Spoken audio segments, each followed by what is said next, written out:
오늘 우리에게 주시는 하나님의 말씀 받도록 하겠습니다. 로마서 3장 9절에서 20절입니다.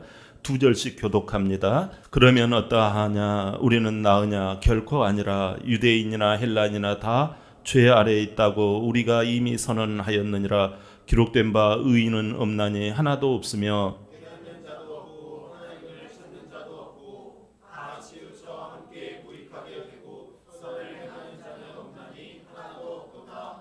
그들의 목구멍은 열린 무덤이요 그 혀로는 속임을 일삼으며 그 입술에는 독사의 독이 있고 그 입에는 저주와 악독이 가득하고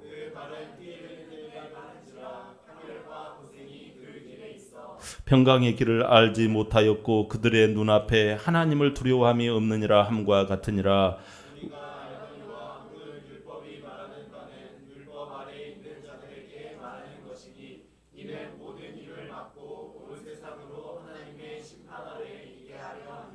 다 함께 그러므로 율법의 행위로 그의 앞에서 의롭다 하심을 얻을 육체가 없나니 율법의 죄를 깨달음이니라. 아멘.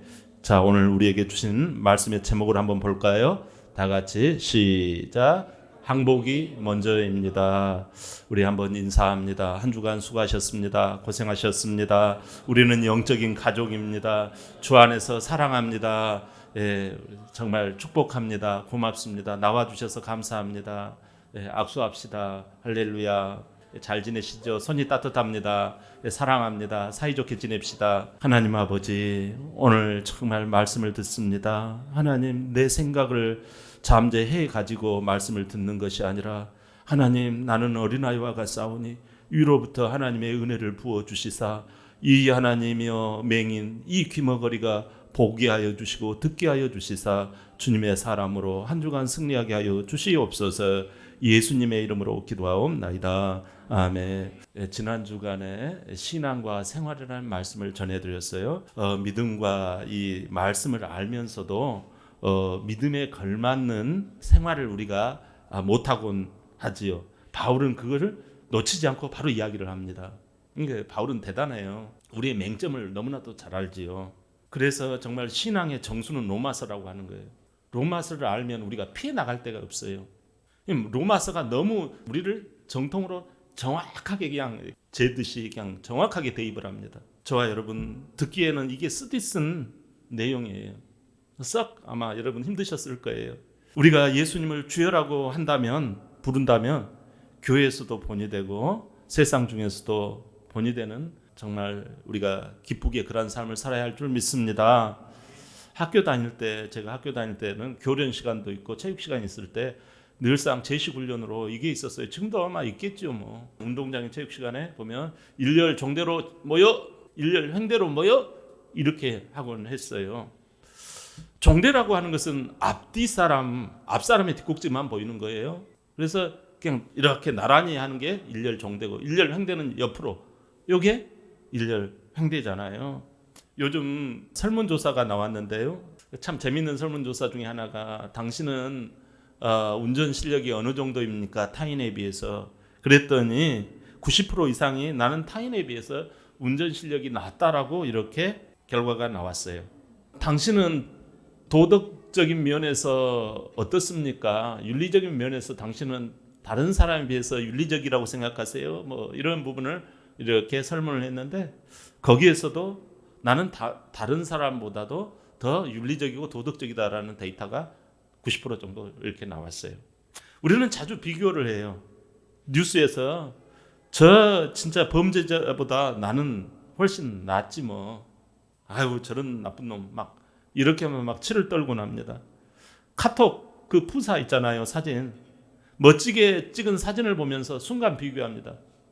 나도 여기 가봤는데 나도 이거 먹어봤는데 이거 나 모를 거야 하면서 나는 더 멋진 사진이 있는데 이렇게 비교하는 것이. 그래서 그 회사에서 이번에 뭘 이렇게 앱을 바꿨는데 국민들이 너무 원성이 많은 거예요. 왜 그러느냐? 자꾸 원치 않는 남과 비교가 일어나니까 사진 같은 거 너무 불편하다라는 거예요. 원치 않는 사진을 봐야 되니 이게 죽을 맛이라는 거예요. 그만큼 일상의 삶은 이 비교가 만연하고 비교를 가르쳐요. 또 비교를 북돋아요. 심지어 교회 안에서도 저 사람은 교회에 안 나오는데 나는 주일마다 교회 나오잖아. 그래도 이렇게 우리가 일렬 종대식에 이 비교 의식이 신앙 안에도 있다라는 사실이에요. 하지만 오늘 말씀은 우리 모두를요, 일렬 종대의 비교에 찌드는 우리 인생을요, 일렬 횡대로 쫙 벌리라고 이야기를 합니다. 우리 앞에는 누구밖에 없어요? 하나님밖에 없어요. 이어서 놀라운 음성이 들리기 시작합니다. 9절, 본문 9절 한번 다 같이 시작.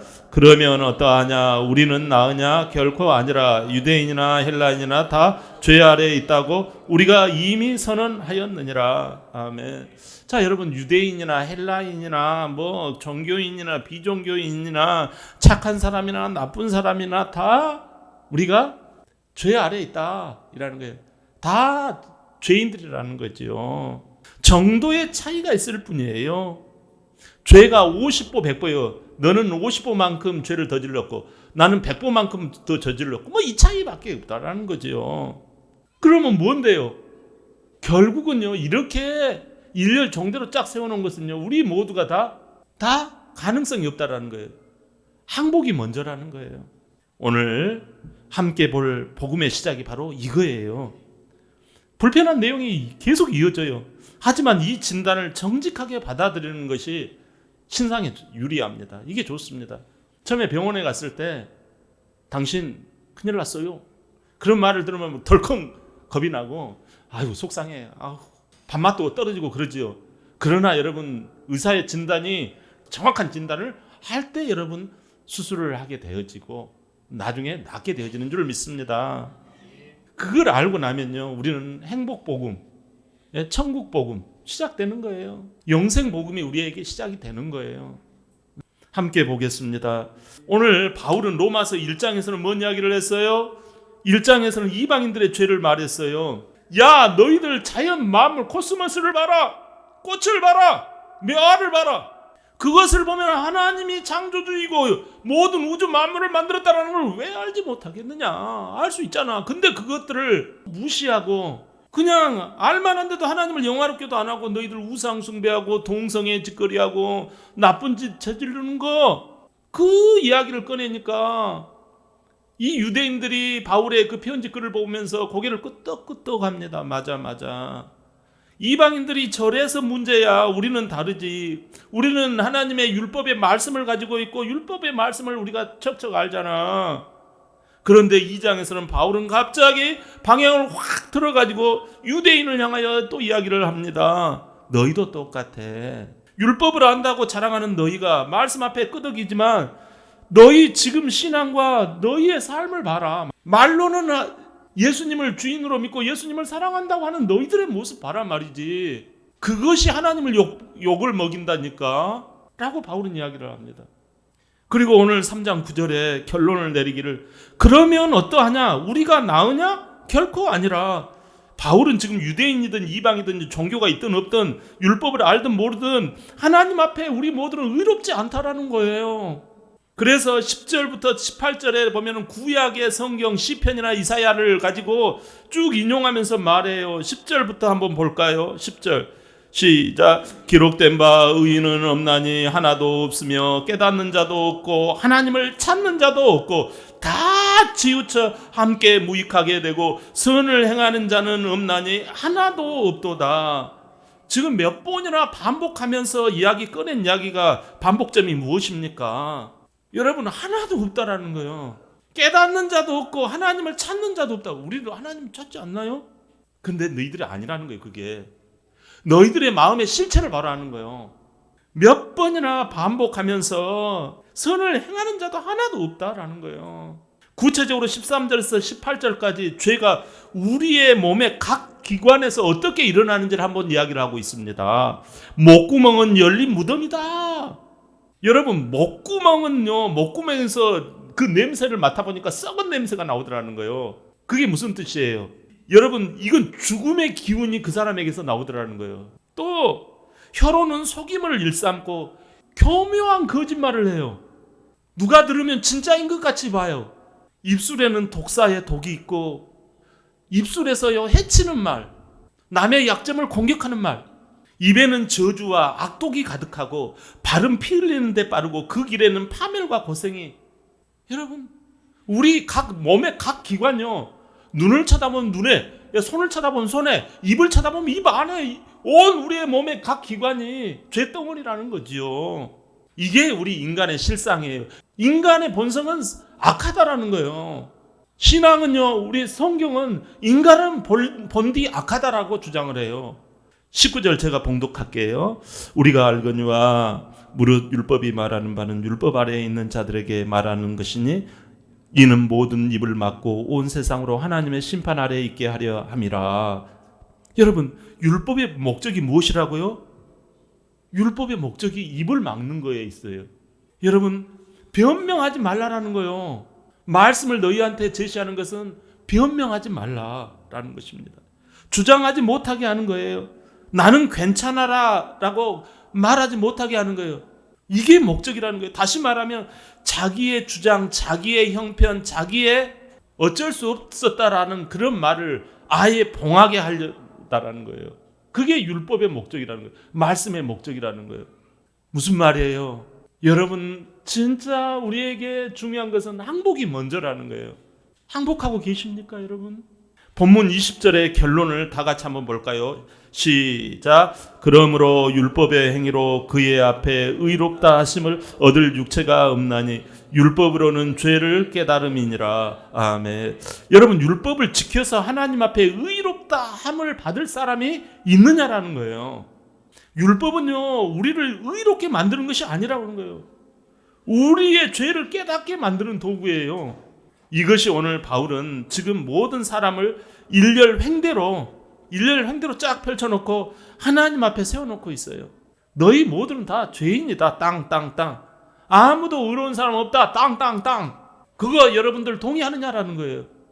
항복이 먼저 오지 않는 사람은 복음이 이해될지 몰라요. 그러나 다음 주에 변화되지 않습니다.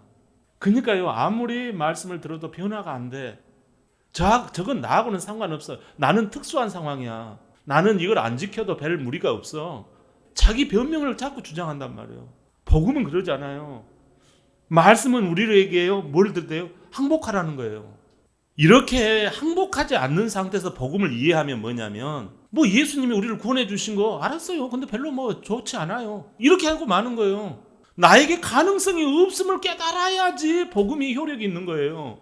우리는 끊임없이 타인과 비교하며 정당화합니다. 나는 저 사람보다 그래도 낫잖아요. 나는 그래도 많이 했잖아요. 하지만 오늘 말씀은 10절에 기록된 바 의인은 없나냐? 하나도 없다. 성경이 잘못됐나요, 여러분? 여러분, 우리는 자꾸 다른 사람과 비교하여 위안의 기준을 삼곤 하는데요. 하지만 하나님의 기준은 무엇입니까? 마태복음 5장 48절 봐요. 시작. 그러므로 하늘에 계신 너희 아버지의 온전함 같이 너희도 온전하라. 아멘. 하나님의 기준은 뭐예요? 상대방과 비교, 저 사람과 비교해서 나는 상당히 잘한다, 이게 아니라는 말씀이에요. 하나님의 기준은 100점이에요. 100점. 90점도 안 된다는 거예요, 여러분들. 80점도 안 돼요. 99점도 하나님은 그거 틀렸다라는 거예요. 100점이어야지 하나님 마음에 맞다라는 거예요. 야고보서 2장 10절에 이렇게 말씀해요. 누구든지 온 율법을 지키다가 그 하나를 범하면 모두 범한 자가 되나니, 이렇게 말씀합니다. 한 가지만 어겨도 모두가 다 범했다고 말씀을 해요. 여러분, 나는 살인하지도 훔치지도 않았어요. 그래도 여러분, 혹시 남 미워한 적 있었나요? 남에게 못마땅한 적 있었나요? 그게 죄예요, 여러분. 여러분, 우리가 아무것도 안 했는데 사랑의 시선으로 바라보지 못한 것이 죄라고요. 믿음으로 주님 앞에 고백하지 못한 게 죄라고요. 이것이 바로 우리가 직면해야 할 문제입니다. 진실이에요. 항복이 먼저예요. 여러분, 정말 나는 가능성이 없구나. 나는 안 되구나. 내 힘으로 지금까지 놀라운 하나님의 삶을, 풍성한 삶을 살아보려고 했는데 안 되더라는 거예요. 인정해야 합니다. 사람들은 왜 예수님을 믿지 않을까요? 자기 이유를 믿기 때문에 안 되는 거예요. 교회 안에서 왜 그 사람의 믿음이 성장하지 않을까요? 바빠서요? 힘들어서요? 신체가 약해서요? 자기 이유를 믿기 때문에 그래요. 결국은 자기가 주인이라는 거예요. 자기를 사랑한다라는 거죠. 자기 이유가 뭡니까? 마귀는 자꾸 변명하며 복음에 들어가지 못하게 해요. 정말 무서운 적이 무엇입니까? 내가 열심히 하면 된다고 여기는 거예요. 나는 노력하면 돼. 나는 착하게 살면 돼. 나는 종교생활 열심히 하면 돼. 아닙니다. 이런 생각들이 얼마나 위험한 생각인지 몰라요. 에베소서 2장 1절 한번 볼까요? 시작. 그는 허물과 죄로 죽었던 너희를 살리셨도다. 아멘. 여러분, 우리 모두는 이미 영육간에 죽어가지고 지옥 백성이 되었다라는 사실이에요. 죽은 사람이 어떻게 스스로 살아날 수 있나요? 죽은 사람은 자기 힘으로 살 수 있어요, 없어요? 없어요. 여러분, 너희 허물과 죄로 죽었다고 말씀을 하고 있잖아요. 나는 안 됩니다. 이 길로 돌아와야 해요. 내 안에 사는 이 그리스도라. 여길로 돌아와야 해요.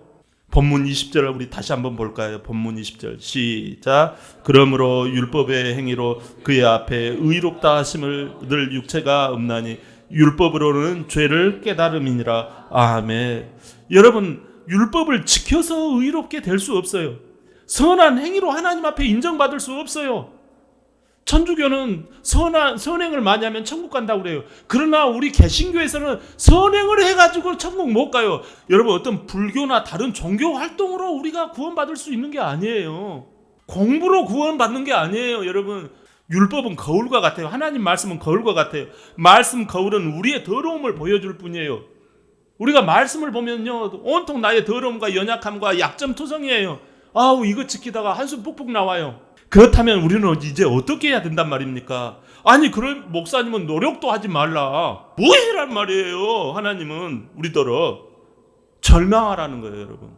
여러분 절망을 하라는 거예요. 나로는 안 된다. 여러분, 좋은 의미의 절망을 하라는 거예요. 좋은 의미로 포기하라는 거예요. 진짜 포기, 진짜 절망하라는 게 아니라 좋은 의미로 여러분들 자기를 부인하라는 거예요. 많은 분들이 자기가 주인 되어가지고 자기 입장 노출시킵니다. 자기가 살아있는 거예요. 교회 안에서 한번 봐보세요. 왜 찬양 안 하냐 그러면 입이 아파가지고요. 그 다음 주에는 왜 안 하냐 그러면 아니, 발이 아파가지고요. 여러분, 그건 다른 게 아니야. 내 안에 내가 주인이야. 날마다 예수님은 부인하라고 그러잖아요. 날마다 너에게 맡겨진 그 십자가부터 감당하라고 하잖아요. 자기 십자가는 나이가 원치 않는 일이에요. 그거를 감당하라는 거예요. 내가 선택한 십자가를 우리는 다 하려고 그래요. 아니라는 거예요. 네게 맡겨진 자기 십자가. 여러분, 나는 죽었습니다. 나는 진짜 전적으로 무능합니다. I am nothing. 나는 가능성이 없어요. 이게 바로 복음의 시작, 시초라는 거예요. 이 진지한 탄식과 이 진지한 눈물의 그 고백 앞에 우리는 비로소 은혜가 초대가 되어집니다. 은혜의 초대장을 받게 되는 거예요. 여러분, 그래서 심령이 가난한 자가 되어집니다. 하나님, 나 같은 것이 뭐라고? 주여, 나는 죄인으로소이다. 나를 떠나소서. 이렇게 고백하면서 이 작은 자, 이 무능한 자, 이 약한 자가 우리 주멜로디 교회를 섬깁니다. 새벽에 춥고 덜덜덜 떨지만 정말 목사와 사모가 정말 부르짖으며 기도하는 거예요. 여러분, 우리 본문 다음 주에 볼 본문인데요. 로마서 3장 21절 한번 볼까요? 시작. 이제는 율법에 하나님의 한 의가 나타났으니 율법과 선지자들에게 증거를 받은 것이라. 아멘. 여러분, 이것은 우리의 의가 아니라 하나님의 의인 줄 믿습니다. 우리의 노력이 아니라 하나님의 은혜인 줄 믿습니다. 제가 3장 23절 24절 봉독해 드릴게요. 모든 사람이 죄를 범하였으며 하나님의 영광에 이르지 못하더니 그리스도 예수 안에 있는 속량으로 말미암아 하나님의 은혜로 값없이 의롭다 하심을 얻은 자가 되었느니라. 할렐루야. 여러분, 자기 항복, 자기 죽음을 깨달은 자에게 은혜와 부활이 임하는 줄 믿습니다. 철저한 나의 나됨이 너덜너덜해질 때, 여러분, 우리가 돈을 주님 앞에 취업하여 결박할 때 하나님이 우리를 쓰시고, 우리의 몸을 너덜너덜할 때 하나님 우리의 건강을 주세요. 셀 모임에서 인간관계 부대낄 때 인간관계 복을 주세요. 도움받을 곳은 한 곳도 없는 나의 모습, 부모도 친척도 친구도 진정한 도움이 되지 않을 때 내 구주 예수를 더욱 사랑합니다. 두 손 들고 갑니다. 이게 나오는 거예요. 할렐루야. 오늘 본문이 우리에게 요구하는 것이 항복입니다. 19절 다시 한번 보면 이는 모든 입을 막고 온 세상으로 하나님의 심판 아래에 있게 하려 함이라. 입을 막으라는 거예요. 변명하지 말라, 정당화하지 말라라는 거예요. 야고보서 4장 6절 볼까요? 시작. 그러나 더욱 큰 은혜를 주시나니 그러므로 일렀으되 하나님이 교만한 자를 물리치시고 겸손한 자에게 은혜를 주신다 하였느니라. 아멘. 왜 교만? 나는 괜찮아, 앞으로 잘하면 될 거야, 노력하면 돼, 이런 생각하면 왜 안 될까요? 복음은요, 예수님의 죽으심과 부활하심이 이런 사람에게는 굳이 필요가 없어요. 근데 앞으로 더 잘하면 되잖아요. 그러면 예수 믿는 건 뭔데? 여러분, 그건 자기가 하는 거예요. 자기가 하는 거. 내가 잘 되면 되잖아요. 지금 환경이 힘들어서 그렇지, 환경 좋아지면 내가 잘하면 되잖아요. 그게 믿음입니까, 여러분? 내가 할 수 있어서 하면 그게 믿음인가요? 하나님의 사랑인 복음은 가끔씩 힘들 때 위로용으로 내가 한번 목 축이고 가는 위로용이 복음인가요? 처음에 예수 믿을 때 그때 눈물 찍찍 날 때 그때 한번 마시는 게 그게 복음인가요? 여러분, 하지만 항복하여 겸손한 자, 나는 죄인입니다, 나는 할 수 없습니다, 주님만이 나의 힘이십니다, 도와주시옵소서, 이 말하는 사람에게 주님이 진짜 사랑을 가지고 다가오십니다. 니는 나 없으면 안 된다며. 네, 그게 복음이에요. 그게 교회예요. 주님을 여러분 진짜 사랑하고 믿음을 은혜로 받게 되어져요. 희한하게 주님이 믿어져요. 주님이 왕이 되어주시고 주님이 나의 주인이 되신 게 희한하게 이게 믿어진단 말이에요. 믿어진다고요. 누가복음 18장의 비유를 기억하십니까?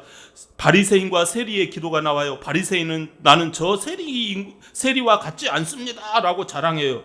하지만 세리는 하나님이여 나를 불쌍히 여겨 주옵소서, 나는 죄인입니다 라고 항복했잖아요. 예수님은 말씀해요. 의롭다 하심을 받고 집으로 내려간 자는 이 사람이요 저 바리새인이 아니니라 라고 말씀해요. 핵심을 정리하겠습니다. 우리 모두는 죄인입니다. 저 사람 같지 않다라는 비교에서 위안을 삼을 수 없어요. 모든 인간이 죄의 저수지에 빠진 거예요. 스스로의 노력이나 선행으로나 종교 활동으로 의로워질 수 없어요. 밖으로부터 도와주시는 은혜의 손길이 우리 안에 초대되어져야 합니다. 그럴 때 가장 먼저 요구되는 것이 나는 안 돼요. 나는 항복할 수밖에 없어요. 나는 두 손 들었습니다. 이렇게 외쳐야 해요. 주여 나는 죄인입니다. 나는 망하게 되었습니다. 주여 살려주시옵소서. 주여 도와주시옵소서. 그 항복 소리에 그리스도 예수의 죽으심이 나의 의로, 나의 초대장으로 달려오는 줄 믿습니다. 할렐루야. 이몽택 작가가 쓴 90년생이 온다라는 책을 제가 지난주에 봤어요. 30대의 특징을 말하는데 복잡한 것, 그거 잘 못하는 게 이 90년생이라는 거예요. 간단한 것 좋아하고 목적지향이기보다는 재미지향적이라는 거예요. 예의 질서 같은 것보다는 자율적이고 자기만의 정직을 추구하는 인간이 바로 30대라는 거예요. 이걸 잘 활용한 사례로 중국 샤오미를 말하고 있어요. 샤오미는요, 한때 중국의 실수라고 할 정도로 이 데이트를 친 핸드폰 회사예요. 성공 요인으로 낮은 가격대, 그리고 가성비가 높은 것, 그리고 좋은 서비스가 이 장점이라고 해요. 그러나 샤오미의 CEO는 뭐라고 말했는가 하니 이렇게 말해요. 나는 하루 종일 주 고객인 젊은 층의 의견에 귀를 기울였다, 이렇게 말을 해요. 다시 말하면 90년생의 말에 귀를 기울이고 있었다라는 거예요. 자, 이걸 우리가 영적으로 보면요, 나는 바쁘다, 나는 가난하다, 나는 피곤하다라는 말을 내 속에서 주장해 버리면 내 인생의 명품 핸드폰은 만들어지지 않는다라는 거예요. 빛나고 승리하는 인생은요, 나를 접고 끊임없이 하나님을 향하여 두 팔을 벌리고 주님의 은혜를 맞이해야 할 줄 믿습니다. 하나님이 나를 사랑하십니다. 그 사랑이 나를 붙들어 주십니다. 이렇게 갈망하는 거예요. 이 은혜를 충전하는 우리가 되어질 때 하나님께서 우리에게 하나님의 은혜의 빛을 갈망하는 자에게 부어주십니다. 여러분, 하나님께서 못해서 기도하라는 거 아니에요. 갈망하고 너희들이 원하느냐라는 거예요. 원하면 하나님의 은혜를 쏟아 부어주십니다. 나는 안 돼요.